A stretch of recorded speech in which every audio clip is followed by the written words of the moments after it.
Hello guys, welcome back to my channel The Night Code Javascript tutorial in Bangla সবাইকে আবার একবার স্বাগতম।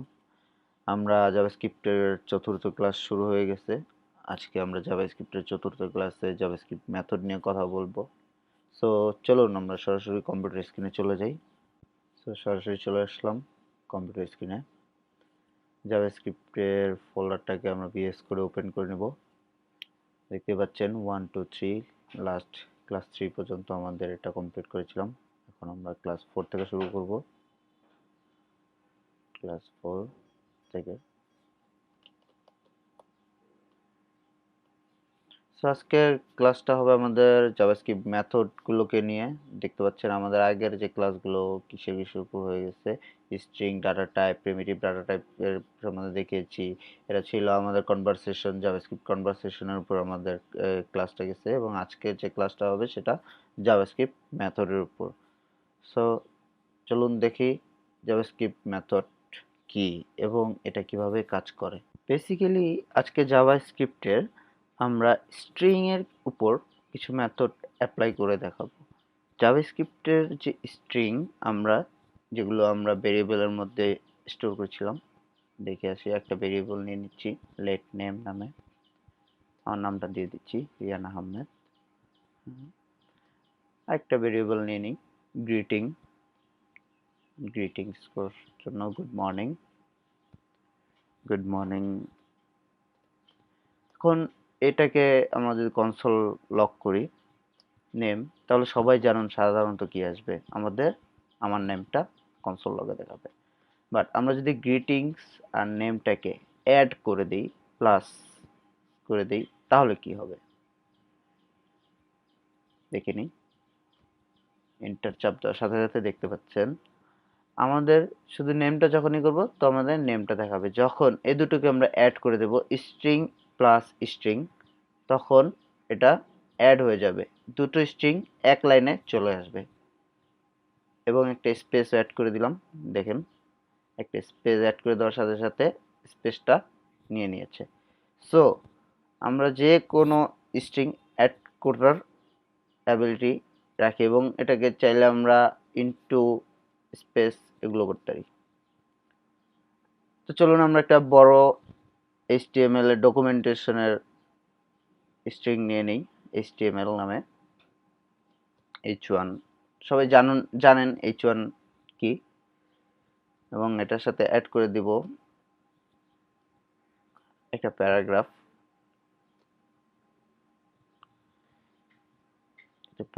Just random paragraph, this is paragraph নামে দিয়ে দিচ্ছি। তো প্যারাগ্রাফগুলোর উপরে আমরা আমাদের মেথডগুলোকে অ্যাপ্লাই করব। সো কনসোল লক করলাম। এটা একটা নর্মাল স্ট্রিং এর মতো আমাদেরকে দেখাবে, নর্মাল একটি স্ট্রিং দেখতে পাচ্ছেন। এটা আমাদের h1 মানে হেডিং এর মতো বড় করে দেখাবে না এখানে কনসোল লক অবশ্যই। হ্যাঁ, এটা যখন আমরা ডমে আমরা শো করব তখন অবশ্যই এটা h1ই দেখাবে, সেটা আমরা দেখাবো আপনাদেরকে। তো চলুন আমাদেরকে দেখে আসি। এটা লেন্থ, html.length এটা কি? এটা হচ্ছে আমাদের যে HTML এর যে স্ট্রিংটা আছে, এটাতে কতগুলো ক্যারেক্টার আছে, এটাকে যাচাই করার জন্য আমরা এই লেন্থটাকে ব্যবহার করে থাকি। যেমন এখানে দেখুন 55 character in this string html.length। আমি কমেন্টে লিখে দিচ্ছি পাশে সবাইকে বোঝার জন্য। আমরা যখনই কোনো স্ট্রিং এর লেন্থ বা কোনো অ্যারের বা কোনো অবজেক্টের যে কোনো লিস্টের লেন্থ বের করার জন্য ই করবো, তখন ওইটার সাথে লেন্থটাকে অ্যাড করে দেব। এবং এই যে HTML অ্যারে 1 দেখতে পাচ্ছেন, এটা কি? এটা হচ্ছে 1 মানে 0 1, জাভাস্ক্রিপ্ট 0 থেকে কাউন্ট শুরু করে। দেখুন এখানে দেখতে পাচ্ছেন এক নাম্বার যেখানে, ওইখানে যেই ক্যারেক্টারটা বা যে ক্যারেক্টারটা শো করতেছে ওইটা আমি আবার দেখাচ্ছি।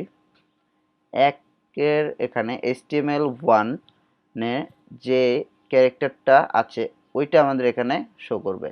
যেমন দেখুন 0 1 এখানে 0 1 0 পরে 1 এ আমাদের যে ক্যারেক্টারটা আছে সেই ক্যারেক্টারটা আমাদের এখানে শো করতেছে, দেখতে পাচ্ছেন। সো এটা হচ্ছে জাভাস্ক্রিপ্টের আরেকটি মেথড, কোন স্ট্রিং এর ক্যারেক্টারকে বাই পিস করে বের করার জন্য। Find the character from HTML। So আমরা আরেকটা দেখে নিচ্ছি, index of HTML dot index অফটা কি করে, first character of number. Index of আমাদের যে প্রথম ক্যারেক্টারটা আছে, যেমন দিস, আমরা দেখে নেই, যেমন দিস, ইন্ডেক্স অফ দিসের কত নাম্বার, কত নাম্বার আছে 4। দিস যে লেখাটা আমাদের ওয়ার্ডটা আছে এটা কত নাম্বার ক্যারেক্টার থেকে শুরু হয়েছে। যখন আমরা ইন্ডেক্স অফে দিসটাকে প্রোভাইড করেছি তখন ও আমাকে দেখিয়ে দিয়েছে দিস 4 নাম্বার ক্যারেক্টার থেকে স্টার্ট হয়েছে।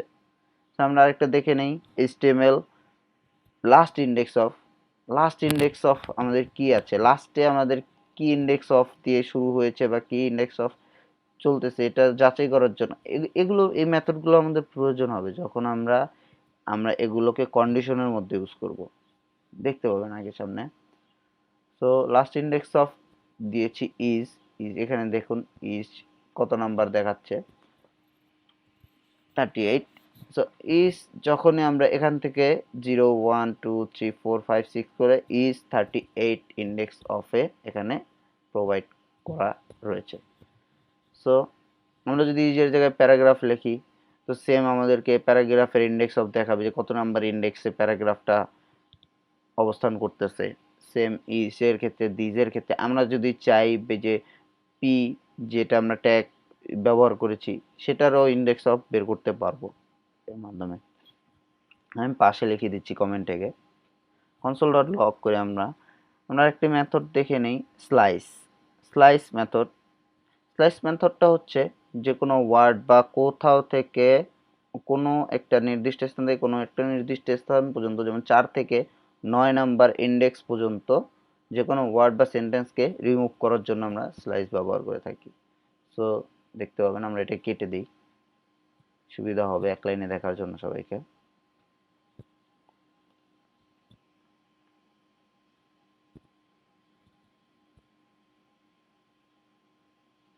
সো আমরা এন্টার দেওয়ার সাথে সাথে দেখতে পাবেন স্লাইস আমরা 4 থেকে 7 পর্যন্ত এটাকে কেটে দিস, দেখুন এখানে দিসটা শো করেছে। সেখানে দিসটা শো করেছে এজন্য যে দিসটা এখান থেকে স্লাইস মানে রিমুভ হয়ে গেছে, আর আমরা কনসোল ডট লক করেছি স্লাইসটাকে। তো আমরা আপনাকে আবার দেখাচ্ছি, যে আমরা এই এখন ওইটাকে HTML-টাকে কনসোল লক করি তাহলে এখানে দেখতে পাবেন দিসটা রিমুভ হয়ে গেছে, দিসটা এখানে দেখাচ্ছে না, কেননা আমাদের JavaScript line by line execute হয়ে থাকে। সো যখনই আমরা HTML এর স্লাইসটাকে এক্সিকিউট করেছি তখন দিসটা ও রিমুভ করে দিয়েছে, এবং HTML-টাকে যখন পরে আবার রিমুভ করেছি শো করেছি তখন ও দিসটাকে রিমুভ করে দেখিয়েছে। সেখানে আবার দেখুন, দেখতে পাচ্ছেন এখানে দুইটা লাইন যদি একসাথে লিখি আমি তাহলে জিনিসটা ভালো মতো বুঝতে পারবেন, একদম ক্লিয়ার। সো আমরা এটার উপরে আমরা HTML-টা কনসোল ডট লগ HTML করে দেবো এটার পরে, তাহলে জিনিসটা আপনারা সুন্দর মতো দেখতে পাবেন। কনসোল ডট লগ HTML-টা যদি আমরা করে দিই এখানে, তাহলে আমরা স্লাইসের পরে আমরা HTML করে দিব, তাহলে দেখতে পারবেন প্রথমে যে স্লাইস হয়েছে সে লাইনটা দেখাবে এবং তারপরে যে জাভাস্ক্রিপ্টের যে HTML লাইনটা আছে সেটা শো করবে। দেখতেই পেয়েছেন। সো আমরা আবার আরেকটা মেথড সামনে আগাই, যেমন HTML ডট স্প্লিট। অনেক মেথড আছে, অনেক মেথড। স্প্লিটের কি কাজ, স্প্লিটের কাজ হচ্ছে যেমন আমরা কি দিলাম স্প্লিট এস, বাই স্প্লিট করা, ভাগ করা স্প্লিট। তো HTML ডট স্প্লিট করেছি এস, মানে এই HTML এর মধ্যে যত যেখানে যেখানে ও এস দেখতে পাবে ওইখান থেকে ও এটাকে স্প্লিট মানে ভেঙে দিবে। সো দেখে নেই, চলুন যদি ইন্টার ক্লিক করি, আমরা এটা রিমুভ করে দিই। স্প্লিট স্প্লিটটাকে যখন আমরা যেখান থেকে দেখতে পাচ্ছেন এই যেখানে ও দিস ইজ এখানে ও এস বাই এস থেকে সবগুলোকে ও ভাগ করে দিয়েছে, ভেঙে দিয়েছে এস থেকে, এবং এস থেকে সবকিছু সম্পূর্ণ আলাদা করে দিয়েছে। এস এস থেকে যেখানেই ও এস থেকে এস দেখতে পেয়েছে ওইখান থেকে ও এটাকে আলাদা করে দিয়েছে। সো স্প্লিটের কাজ হচ্ছে স্প্লিট করে দেওয়া, ভেঙে দেওয়া কোথাও কোথাও থেকে। যখনই আমরা অ্যারের জন্য কোনো কন্ডিশন ইউজ করব, অ্যারেটাকে ভাঙার চেষ্টা করব, তখনই আমরা স্প্লিটটা অনেক জায়গায় অনেক ক্ষেত্রে ইউজ করা হয়ে থাকে। সো আমরা পাশে লিখে দিচ্ছি cut it from every selected function বা ক্যারেক্টার বা সেন্টেন্স বা ওয়ার্ড anywhere.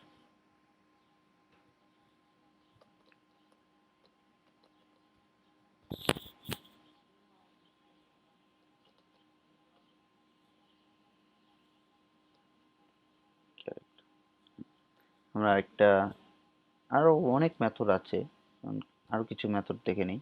console.log includes নামে একটা মেথড আছে, চলুন এটা একটু দেখি। ends with ends with একটা মেথড আছে, মানে ends শেষ হয়েছে যে প্যারাগ্রাফটা, এটা কি থেকে শেষ হয়েছে, প্যারাগ্রাফ প্যারাগ্রাফ দিলাম ends with। সো এটা কি ঠিক আর ভুল আপনারাই দেখতে পাবেন। আমাদের প্যারাগ্রাফটা শেষ হয়েছে ends with, মানে শেষ হয়েছে কি দ্বারা, প্যারাগ্রাফ দ্বারা, এই ওয়ার্ডটা দ্বারা। বা এখানে যদি কোনো ওয়ার্ড বা সেন্টেন্স বা ক্যারেক্টার বা আলফাবেট দিয়ে দিই তাহলে ও ওইটা আমাদের দেখাবে, এবং ও শো করবে কি এটা ট্রু অ্যান্ড ফলস, জাস্ট হ্যাঁ বা না, এই দিয়ে এতটুকু দ্বারাই যে হ্যাঁ তুমি সত্যি বলেছো যে এটা শেষে আমাদের প্যারাগ্রাফ রয়েছে, এবং পরে যদি না থাকে তাহলে দেখাবে ফলস। এখানে দেখাচ্ছে ফলস, দেখুন ফলস মানে প্যারাগ্রাফ এইচটিএমএল এর স্ট্রিং এর লাস্টে আমাদের প্যারাগ্রাফ নাই, এখানে আমাদের একটা ট্যাগ আছে, প্যারাগ্রাফ ট্যাগ আছে, প্যারাগ্রাফ নাই। সো এই জন্য ও ডিরেক্টলি ফলস শো করে দিয়েছে। যদি আমরা এখানে রিমুভ করে আমরা প্যারাগ্রাফ ট্যাগটাকে শো করাই তাহলে দেখুন কি দেখতে পায়, কি দেখা যায়, তাহলে ও ট্রু শো করবে যে হ্যাঁ এটা সত্যি যে লাস্টে প্যারাগ্রাফ ট্যাগ থেকে এটা শেষ হয়েছে, এন্ডস উইথ।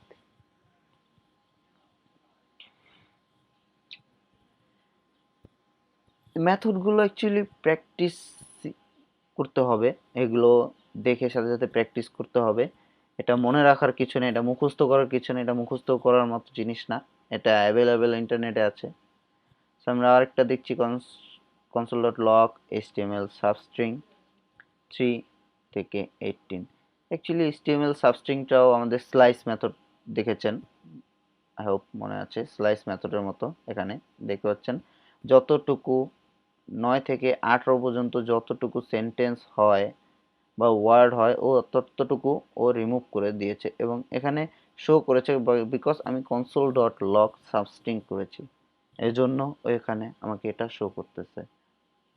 আমি যদি এখানে HTML-টা করতাম তাহলে ও এতটুকু ছাড়া বাকিটুকু শো করে দিত। Same like slice method, slice এখানে দেখতে পাবেন slice, same as like slice method.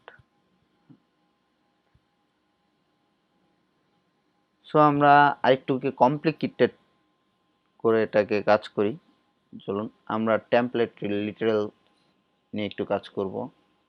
So এখানে দেখুন এখানে আরো অনেক আছে মেথড, তো আপনারা এগুলোকে ইমপ্লিমেন্ট করুন, জানুন, আরো জানুন, এবং আরো বের করুন, নতুন নতুন মেথড সম্বন্ধে জানুন, আরো নতুন নতুন ফাংশন আছে, নতুন নতুন জিনিস আছে, আরো ইমপ্লিমেন্ট করুন। Practice make man perfect, you everybody know. So if you as a programmer you have to practice every day at least 6 hours. So আমরা টেমপ্লেট লিটারালস নিয়ে কথা বলবো, চলুন।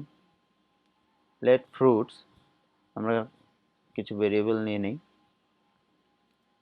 টেমপ্লেট লিটারালস এটা একমা জাভাস্ক্রিপ্ট একমা স্ক্রিপ্ট 6 থেকে আপডেট এসেছে, তখন থেকে এটাকে অনেক পপুলার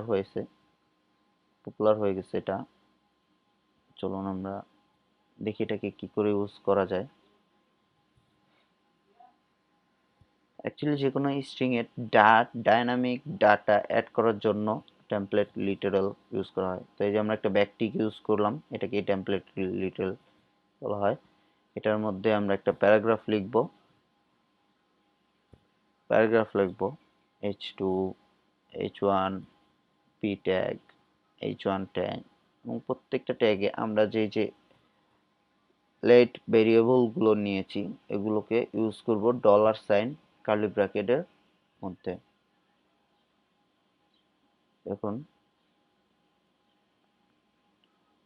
আমরা h2 এর মধ্যে মাঝখানে $সাইন কার্লি ব্র্যাকেটের মধ্যে ফ্রুটস 1 ফ্রুট 1টাকে ইউজ করেছি, সেম ভাবে আমরা এখানেও ফ্রুট 2 ইউজ করব, এবং তারপরে কার এবং বেস্ট কার এগুলোকে ইউজ করব টেমপ্লেট লিটারালের মাঝখানে। যে আমরা এই যে $সাইন এর সাথে যে কার্লি ব্র্যাকেট দিয়ে ইউজ করতেছি, এইভাবেই ডায়নামিক ডাটাগুলো জাভাস্ক্রিপ্টের মাধ্যমে বসানো হয়ে থাকে। ডায়নামিক ডাটাগুলো এখানে দেখুন, আমাদের এখানে আরো বড় বড় ডাটা থাকতে পারে, ভেরিয়েবলের মধ্যে আরো বড় ডাটা থাকবে, আরো বড় প্যারাগ্রাফ থাকতে পারে, যে কোনো একটা বড় সেন্টেন্স থাকতে পারে, 3-4টা ভেরিয়েবল থাকতে পারে, যেখানে এক লাইনের মধ্যে যে কোনো কন্ডিশনের মাধ্যমে লাইনটা চেঞ্জ হয়ে যাবে, প্যারাগ্রাফটা চেঞ্জ হয়ে যেতে পারে। আমরা একটা লাইনে যেমন h1 এর মধ্যে আমরা যদি 4টা বসাই, যে 4টা কন্ডিশন, যদি বয়স এত থাকে তাহলে এই লাইন, বয়স এত থাকলে এই লাইন, বয়স এত থাকলে এই লাইন, কন্ডিশন আমরা আসবো ইফ এলস কন্ডিশনে আমরা আসবো খুব শীঘ্রই, এটাই করব আমি। হয় আই হোপ বুঝতে পারতেছেন কিনা আমি জানি না, সামনে দেখতে থাকুন বুঝতে পারবেন। সো আমাদের প্যারাগ্রাফটা হয়ে গেছে। তো ডাইনামিক ডাটাগুলো আমরা ব্যবহার করে দিয়েছি, দেখতে পাবেন। So document dot body dot inner HTML, so আমরা এটা ডকুমেন্টের মধ্যে দেখাবো। সো দেখুন, এখানে যদি আমরা ডকুমেন্টে দেখাই তাহলে ডাইরেক্ট ইরর শো করে দিছে। দেখুন আমরা ডকুমেন্টে দেখাবো, ডকুমেন্ট হচ্ছে এইচটিএমএল এর যে পেজটাকে বলা হয় ডম, ডকুমেন্ট অবজেক্ট মডেল। এখানে এবার আমরা এখানে গুগল যে সার্চ বক্স আছে ওইখানে দেখাচ্ছি। সো গুগল সার্চ বক্স ও কখনোই আমাকে, সার্চ ইঞ্জিন কখনোই আমাকে ডম মডেল শো করবে না। সো আমরা একটা HTML ক্রিয়েট করে নেব এবং এটাকে ওপেন করে নেব বিএস করে ওপেন করে আমরা এটাতে আমরা ইউজ করব console.log। এখানে গিয়ে যখনই আমরা এন্টার প্রেস করব ওর সাথে সাথে আমাদেরকে দেখুন HTML এ শো করে দিয়েছে। একটু আগে বলেছিলাম যে আমরা HTML-টা কিভাবে শো করা যায় এটা দেখাবো। তো দেখুন, এটা হচ্ছে আমাদের HTML এ জাভাস্ক্রিপ্ট দ্বারা যে কোনো HTML ট্যাগ বলুন, যে কোনো প্যারাগ্রাফ বলুন, চেঞ্জ করা চুটকির ব্যাপার, এক চুটকিতে ও চেঞ্জ করে দিবে এটা।